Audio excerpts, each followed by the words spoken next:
My name is James Williams Jr. This is Kung Fu Havoc number 2. Don't worry, you're not going to see me completely naked. You might see my underwear and my fashion choice, which might not be the greatest thing on earth. But I'm making this video because it needs to be made. Alright? This video is not for children. Yeah, that wasn't a smooth move. But this video is for all you young women coming of age. So if you're between 12 and 14 and you haven't had that talk with your mom, or if your dad's not in your life,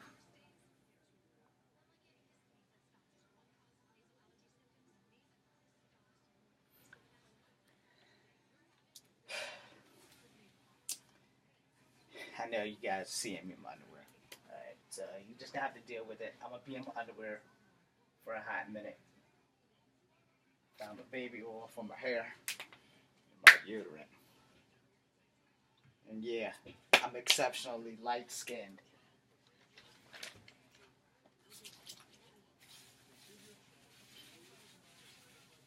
Alright. So a lot of you young ladies out here need to know this, and you need to understand this right now. You have been made to be, you basically have been led astray. Alright? Now I'm going to tell you why I said that. You have been led astray because society has done you a great misservice. Maybe it was your mother. Maybe it was your father. Or somebody in society has misled you young ladies. So I'm here to set you straight because this video needs to be made and needs to be said. And, you know, a lot of us born and bred and created by mistake. Because a lot of our mothers were led astray. Because a lot of our fathers that either are in our lives or didn't really want to be in our lives are there because it's a matter of principle, a matter of choice, a matter of, I can't believe she had this damn baby when I didn't want to have this baby. So I'm not trying to be mean. I'm not trying to be cruel. I'm just telling you guys the truth. You know, the whole 1,000. A penis is not a toy. A vagina is not a toy. Serious consequences come from when you have sex. And apparently, you young women of every ethnic background, of every color, and this does not pertain to anyone who has been a victim of rape. This pertains to you young ass women that are dumb enough to keep having babies with assholes or men who ain't looking forward to having a future outside of, I'm gonna be a thug nigger. I'm gonna live that thug life. I don't really know how white people or Asian people say it, but I know how black people say it. I'm gonna be that thug nigger. Not, I'm gonna be that young man who has a job, who has a career, who's looking forward to making something positive out of his life. But I'm going to be like everyone else.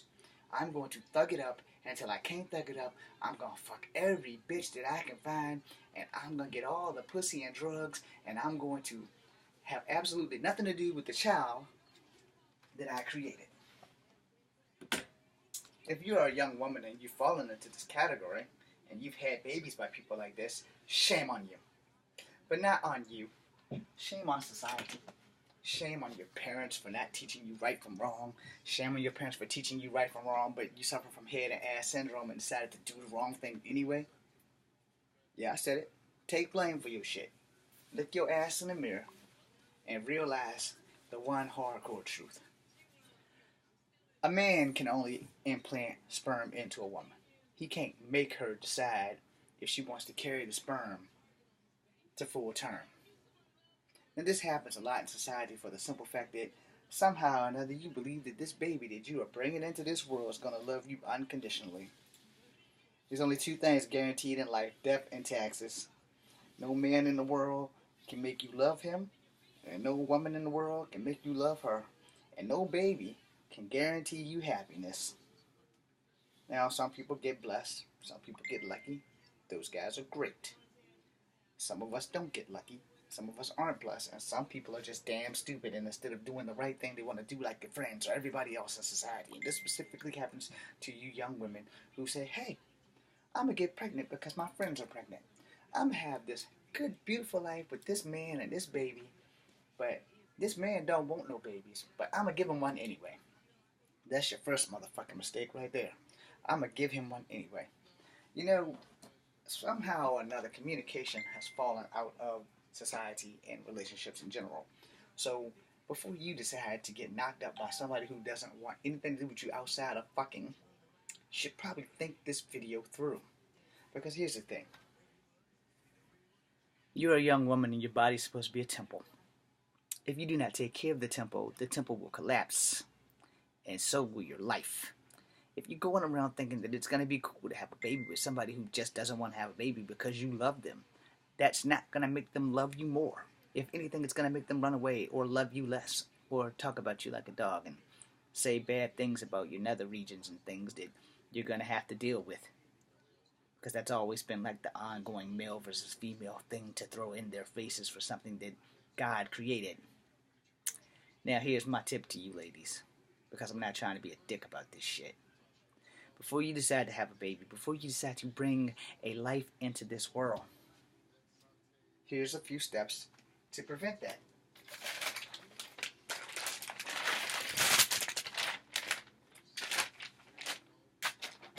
These are called condoms. They ain't 100% effective, but they're better than 9 months of pain, 20 hours of labor, only to have the guy ask you, are you sure it's mine? Is it worth that? Ain't no ring on his finger. And even if there is a ring on his finger, it doesn't mean he's going to love you anymore because you gave him a baby. It just means that you put handcuffs on someone who just doesn't want to deal with you. And you have fucked yourself twice. Not because you got dick, but because you got dicked. I'm sure you're thinking, what the fuck does that mean, James? Well, once you hit 21 and you're stuck with like 5 kids and you can't get the job you want or the career you want because you kept having babies by assholes that didn't want to have babies in the first place, and they left your ass high and dry, and they're either in prison or they've run away and started a life with somebody that they really wanted to have a baby with, and you decided you want to have baby mama drama, or vice versa, and they decide they want to have baby daddy drama, but you've moved on and don't want nothing to do with them. See, these things can be prevented by a simple conversation, or by condoms, or birth control. Not the Depo shot, the fucking pills, because we clearly know that the Depo shot is not 1,000% effective. A sibling of mine has proven that to be correct, and instead of doing what she should have done was like take the motherfuckers to court and live a very valiant life, she did not. So I'm going to end this with this, because I'm trying to be nice. I'm trying to be honest, I'm trying to be fair, because I'm not here to chunk down women. That's not my job. I respect women. I love women. I like to treat women like the God's gift to man that they're supposed to be. But just because you're God's gift doesn't mean you have to be stupid. Think before you have a baby. Think, can I deal with this motherfucker for the next 18 years? Is he going to be an honorable man? Is he going to tell me the truth? Is he going to cheat on me? Is he going to get other girls pregnant and do the same thing to them that he does to me? So let's get it out there. In reality, a woman is the one that makes the final decision on if you're going to look like this, or if you're going to look all sexy and dancing and going out and having fun and living your life to the fullest extent of your life, with or without children. You don't need to have children or a man to be happy, but you need to have your morals in check. And again, I state this to all you young ladies. Before you get knocked up, think it up. Before you look so deep into a future that will be worthless, maybe you ought to think about what you want to do with your life before you have children. And more importantly, before you have children, have a fucking plan. Because sometimes children don't help the plan, they hurt the plan. And I'm not knocking anybody who has children. I'm knocking the fact that you need to know who you're having a child with before you have a child. Some men will step up and do their fucking job. Some men will not. I'm laughing at my farmer's tan. Yeah, so if you want to know why that smile's on my face, it's because I look horrible. But anyway, you know, An advantage given is an advantage taken. So I'm going to give you the one thing that no one can ever take from you. This is knowledge. Knowledge is the one advantage that no one can take from you unless they're smarter than you, or they've gone to the same school of knowledge, or they've drank from the book of knowledge, or the cup of knowledge, or whatever the hell it is that makes people smarter. They drank from the skull of Amadeus. Not Amadeus, the other guy. I forgot his fucking name. Anyway, the really smart guy. I think it started with an A. Nostradamus started with an N. So they supposedly, if you drink from his skull, you get all the knowledge in the world, but you can only have it for a year and then you die. I don't know if that shit's true. I'm not going to be the idiot that volunteers to find out. Because who wants to have knowledge for a year and can't use it? It was 365 days in most years, and there's not enough time for you to try to express all that knowledge to someone. Anyway, my name is James Williams Jr., and I'm begging you young ladies. There's nothing wrong with having sex. There's nothing I can do to stop you from having sex. But I can tell you this. It's better to be prepared than to be pregnant. It's better to know where your relationship is going before you have a baby than after you have a baby and then everything goes to hell in a handbasket. I'm James Williams Jr. Come for number 2. Be seeing you.